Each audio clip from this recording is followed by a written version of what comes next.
We have clients, they have a YouTube channel all about retirement, and Mark is 67. Goes to the gym 5 days a week, super active. His goal is to be fully independent going into his 90s. That's his goal. But he knows that if he doesn't, things aren't going to be good necessarily. This is why our worst habits happen at night. We eat what we don't want to eat. We do what we don't want to do. We say things we shouldn't have said. We do things we shouldn't have done. Half of willpower is what you keep yourself from doing. The other half is getting yourself to do the things that you know are necessary. Next Level Nation, welcome back to another episode of Next Level University, where we help you level up your life, your love, your health, and your wealth. Today, for episode number 1982, how to build willpower. So I told Alan, there's been a lot of growth within some of the departments that I lead, quote unquote, for lack of better phrasing. And this is what I've been doing lately. I just say yes, and then I figure it out later. And I think that's a really good thing to do sometimes, not all the time, especially if you get overwhelmed. It's a whole thing. But I told Taryn... It's the benefit of self-confidence right there. And or... arrogance. I mean, deprecation, self-deprecation, just beating yourself up. We'll talk a little bit about that today, but it was towards the end of the week. So Friday, Tara and I did the escape room. Saturday, we went out to dinner. And I told her Saturday, I said, I'm going to have to work tomorrow. And I worked essentially all day Saturday too. I said, I'm going to have to do some work tomorrow. And I woke up, and in New Hampshire, we got like 8 inches of snow. And I love driving in the snow. So I was like, I got to go to the gym. Got to. Especially in the snowstorm, because there's less people. Less people, and I like to drive. I can slide my car around safely and responsibly. There's nobody else on the road. It was so much fun. So I get home. Drifting in the Beamer. Yeah, I got to. And it's so good in the snow. It's all-wheel drive. It's so good in the snow.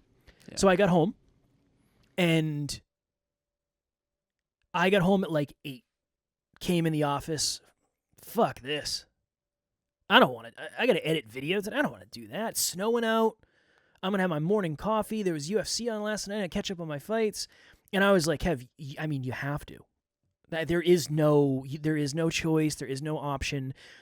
This video that you're editing is going out Monday. You have to do it. It's not an option, unfortunately. And I had this moment where I was like, this kind of sucks. I don't really want to do this. And I had that Saturday too. It was getting towards the end of the day, and I was like, I don't really want to start something else. But two things. One, super grateful I did, because it made Monday a lot easier. Much, much, much easier. And two, I think it's way easier to push through that voice than it used to be.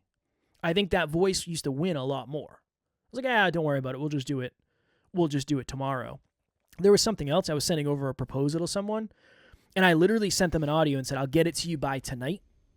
I know you don't need it by tonight, but I know if I don't say it, you ever say that shit at like 9 a.m. and then it's 8 o'clock and you're like, that was it. I haven't even started it. I sent Alan a text, I think it's 7:05, where it was like, hey man, what do you think about this? Like I'm almost done. I'm just finishing up. And I think I finished at like 7:30 or 7:45. But I also knew if I didn't put that out there, if I didn't put that accountability out there, I wouldn't have done it. I would have pushed it to the next day, because honestly, it doesn't matter that much, but I do have a to-do list that's just piling up. So Alan wanted to do an episode on willpower. He's reading a book called Willpower, I believe. Mm-hmm. So I'm going to kick it to you, but I wanted to start off with the story.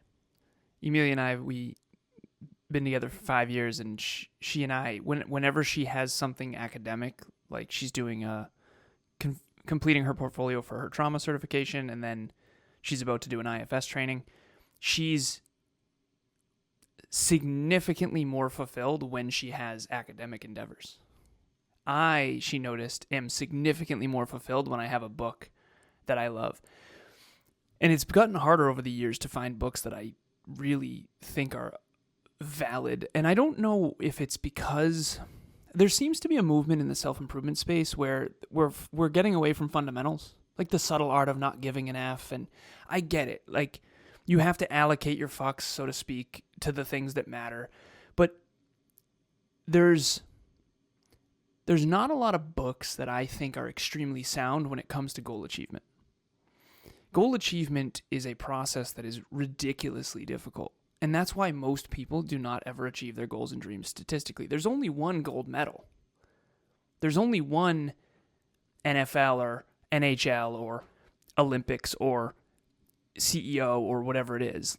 And all of us want this beautiful mansion. We all want to buy a home. We all want to start a family. We all want a magnificent relationship. We all want a six-pack. We all want to be in great shape. We all want to live long. We all want to be happy, healthy, and productive. There's no one out there who wouldn't say, yeah, give me a little more of that. But Kev, you mentioning like, I have to do this. You sit there and you're like, I have to do this. I don't want to do this. I have to do this. You don't have to do anything. However, I understand the mentality. So Kev could just slough that off. However, there's consequences. Big ones. So if you sloughed that off, you're going to lose clients. If you lose clients, you're going to be less successful in business. If you're less successful in business, you're less likely to achieve your goals and dreams. Your future suffers. Your wife suffers. Your team suffers. The business suffers. And then later on in life, you have to sit there and say, you know, fuck. I really fucked this up, didn't I? All those times when I could have put in the extra hour or gone to the gym or not had that drink or kept my mouth shut when I was in a bad mood. And I just think no one wants to get divorced. No one wants to get overweight. No one wants to get blackout drunk and ruin a relationship. No one wants these terrible things. No one wants to go bankrupt. No one wants to mortgage their home. No one wants to go into massive debt. Some people go into debt strategically from leveraging capital, ourselves included, but ultimately no one wants a shitty future. And the reason why I love this book, this is the overview. Willpower explores the science behind self-control, arguing that willpower is a finite but trainable resource, and it influences success in nearly every aspect of life. Roy Baumeister, a psychologist, and John Tierney, a journalist, examine how willpower functions, why it depletes, and how individuals can strengthen it. That's the point of the episode. We can strengthen it. You can build it like a muscle. They draw on decades of research, including Baumeister studies on ego depletion, to show how self-control can be harnessed for greater achievement, better decision-making, and overall well-being. It takes willpower to eat a salad instead of a cheeseburger. It takes willpower to stay in the fucking office when you work from home and could easily watch a movie. Yeah. It takes willpower not to watch pornography and to hold out to the next time you make love to your partner. It takes willpower to get off social fucking media and to block people that are constantly showing half-naked bodies. It takes willpower, and we all have a certain amount of it. And this book is breaking down how hard it is if you are not happy, healthy, and productive, how hard it is if you don't get good sleep. I have this acronym that I've used for years. It's called HALT. HHALLT. Hungry, horny, angry, lonely, late, and tired. If you're any three of those, you need to go take a nap or something. You need to out here jeffing. Stop, drop, and roll. Stop everything you're doing. Take a moment. Go take care of yourself. Go resource yourself is what Emilia and I say. Because in the book, they talk about how couples that come home, they both are very career driven. If they come home late, both at like 7 p.m. after really long days where they're depleting their willpower, you have to say this to your boss and not this. You have to do this thing you don't want to do. You have to pretend to like this person that you don't. You have to, and that's why corporate can be so damn challenging, because you don't get to choose your colleagues. You don't get to choose who you spend time with. I mean, we all have to deal with a bunch of bullshit all the time. Let's be real. That's life. It's called being a fucking adult. I'm not trying to be toxic. I'm just saying. Now, it takes willpower to deal with all that stuff that we don't want to deal with. anyone can wake up on a Sunday and hang out all day. Anyone can do that. I did after I did my work. I did. Not anyone can be an Olympic gold medalist. Not anyone can run and succeed in business. Not anyone can XYZ. And so they talked about how these couples that come home late, they end up getting in fights. And there was a psychologist that they cited in the book I thought was really powerful because we coach couples. And they said that all the psychologists, the couples counselor, ended up saying is just come home 1 hour earlier when you have a little bit of willpower left. Because they were fighting because they were both so drained. This is why our worst habits happen at night. We eat what we don't want to eat. We do what we don't want to do. We say things we shouldn't have said. We do things we shouldn't have done. Half of willpower is what you keep yourself from doing. The other half is getting yourself to do the things that you know are necessary.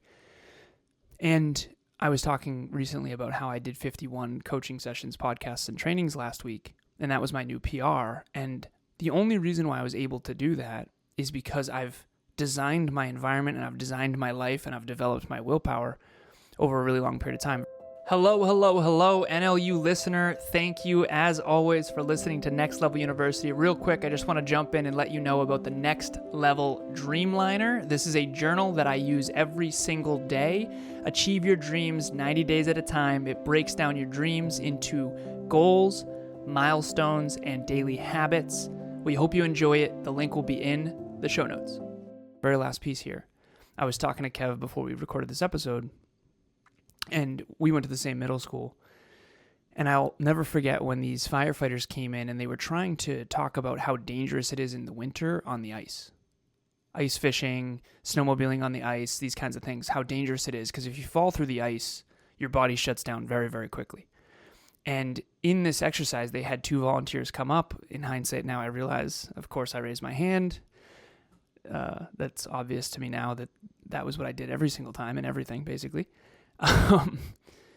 And me and someone named Andrew went up on stage, and they had a bucket or a fish tank of ice water on stage, and they had us hold our whole arm in, and who could last longer. And I remember thinking to myself, I'm going to die before I take my arm out. There's no chance Andrew beats me. It's not possible. And I now realize as an adult that the science shows that people who have more willpower, they have better outcomes in life. Because I started from a beginning in life that was very, very, very, very, very, very, very, very challenging. And statistically speaking, the large majority of people wouldn't have been able to build a magnificent life out of that. And I'm very grateful for being able to do that. But one of the things that I don't get to talk about because it sounds like I'm talking about me and it's like, damn, it's all about Alan. No, it's not. I just want to talk about this principle, the principle. I remember I was at Point Sebago and me and my sister were competing who could, win more ribbons. And she was better than me at everything kind of back then because I was 3 years younger and she was pretty good at stuff actually. And we both brought home, I think, like 7 or 8 ribbons, and it was all kinds of stuff, basketball, running, volleyball, you name it. And one of them was running a mile around a beach, and it was in the sand. Running on the sand is terrible. And it was in the middle of the hot sun, probably 90-degree weather, and my mom said, I don't understand, like, how did you just beat all those other kids? I don't get it. Like, you don't even run. First of all, I'm a kid, so you run everywhere. But I said, I can suffer more than those kids. That was my genuine, that wasn't an ego answer. That was like a little kid, I'll just suffer more than these kids. And whether it's straight A's in high school or getting into my dream college or succeeding at NLU or doing the 51, whatever it is, I do think there's a component of who can suffer the most. And here's what I want to say. I don't want this to be toxic or masochistic. If you aren't able to suffer, you can't achieve really, really, really, really, really, really high goals. Well, you're going to suffer no matter what. Really. It's just a matter of is it in the direction you want? I think that's the downside. That's the thing is you assume, well, I'm not the type of person. I don't want to be uncomfortable. I don't want to suffer. Then you might end up 20 years from today, but not by choice. It won't be privilege pressure. It'll be what life has in store for you, unfortunately. It's like I think sometimes the resistance you avoid becomes the resistance you attract later. Not attract, but The resistance you're avoiding right now is literally creating resistance for you eventually. You just don't see it. You just don't see it. Oh, so you don't want to go, you don't want to exercise now. Okay. The likelihood of you being able to walk up the stairs when you're 80 is far less. It just is. It just is. We have clients, they have a YouTube channel all about retirement, and Mark is 67. Goes to the gym 5 days a week, super active. His goal is to be fully independent going into his 90s. That's his goal. But he knows that if he doesn't, things aren't going to be good necessarily. If you don't have a goal like that, why would you develop willpower? I think that's the... Yeah. As a kid, I never knew that that's what I was doing. I didn't read a book called Willpower and then say, I'm so pumped I can outsuffer people. I think it was unconsciously, I just knew if I wanted to win, if I wanted to succeed, if I wanted to get into college, if I wanted to build a family, if I wanted to, particularly when my stepdad left, I knew that we were fucked if I didn't. You know what I mean? Like, I knew we were fucked if I didn't. And I don't mean to be unkind with that. Like, I don't mean fucked as in, I mean, I would have survived, but who wants to just survive? Right? My dreams were impossible without suffering. And I knew that. And I think that that's one of the things, that's why I love this book, is because it's very honest. I think there's a lot of books that are just not that honest. And they're just like, oh, the 4-hour work week. And Tim, you worked 80 hours a week every week for like years and years and years before you wrote that book. Yeah, the fundamentals don't sell, though. That's the problem. The fundamentals don't sell. Just like, I'm sure there's probably a ton of really, really, really powerful true stories, but almost no movie is ever exactly the story because they have to add some liberties to it to make it entertaining, unfortunately. Yeah. Almost everyone, based on a true story. Yes. Right? Titanic, great movie. Not real. Like, one big piece is real, nothing else is. Some of those people kind of sort of existed, but not necessarily in the way. The fact that it's the most famous, one of the most famous tragedies in American history, in the world's history, but yeah, in the world's history, isn't enough for it to be a good movie. We got to find a way to add some more drama in there. Let's make a love triangle steals the fucking diamond. There's got to be, the heart of the ocean. Let's have him steal that. He's going to draw her nude, throw that in there about halfway through, right after you change from the first video to the second one. Speaking of the truth, I saw a video the other day on social. There's this guy I follow. Sean. I don't remember I don't know his last name. But he said, this is a dieting hack that almost nobody is ever going to tell you that might be the most useful. So I'm in. I'm dieting.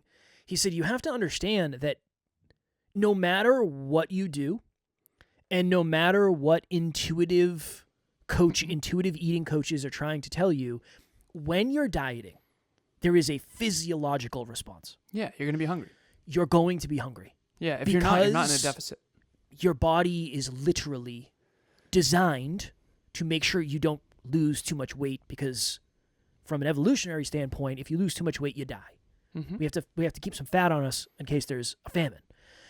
And I got to the end of the video and I was like, I don't think that helped me that much, because I know I've dieted enough times to just. Do you go into dieting you go into dieting knowing it's going to blow? Yes, of course. That's why I don't want to do it. But you do it anyway because you want to be in shape. Well, I think there's the difference is knowing it's going to suck and then doing it, and then just dealing with it, and knowing it's going to suck and then that being the reason you don't do it. I think that's one of the things that sucks, is there's a lot of people out there telling you can get blank result without blank effort. And the reason you're not going to get the result is because you're going to listen to what they say. I'm telling you, I'm convinced, if we as humans spent as much time, if we invested the time that we spent looking for shortcuts into the unsexy fundamentals, we would all be more successful. Yeah, 100%, of course. But yeah. I think it's just human nature to look for a way around instead of a way through. Understandably, I'm guilty of that. Way less now than ever, but yeah, eventually you just realize it's not you. For me, I eventually just get frustrated enough. I know we got to jump. I eventually just get frustrated enough with myself to say, Alan, just just do what you know you're supposed to do. We're gonna Because have to none do of the other stuff is... YouTube in particular, I don't mean to be unkind with... these content creators, they're doing a great job. I think they're inspiring, they're motivating. I think some of it's extremely valuable. But a book like this, way more valuable. Super fucking boring. Well, It's super boring, but it's just way more valuable because it talks about the research of the marshmallow test and how the kids who could resist the marshmallow, statistically speaking, were literally more successful in every regard. It's the most correlated ever. And when I had my arm in that tank, I doubt anyone was like, oh, he's going to be more successful because of that. When in reality, it was super painful, by the way. This is what I really need to share with people. I was very scared to take my arm out. It hurt a lot. That was like really genuinely, sincerely painful. And I was willing to let my arm frostbite if I had to. Let's say reckless. There's something to that, though. If you There look definitely is. Yeah. There's something... Obviously, I wouldn't let my arm Also, fall got to off. assume the firefighters know. Of course. Right? That's what I assumed, too. They'll pull me that's out of here. the one thing they say in the book, too. I'll share this very briefly. I know you got to jump. Yeah, I got to jump. Very last thing. In the book, they literally said this. There's two things that are the most correlated with success. Success in terms of external achievement. Number one is intelligence.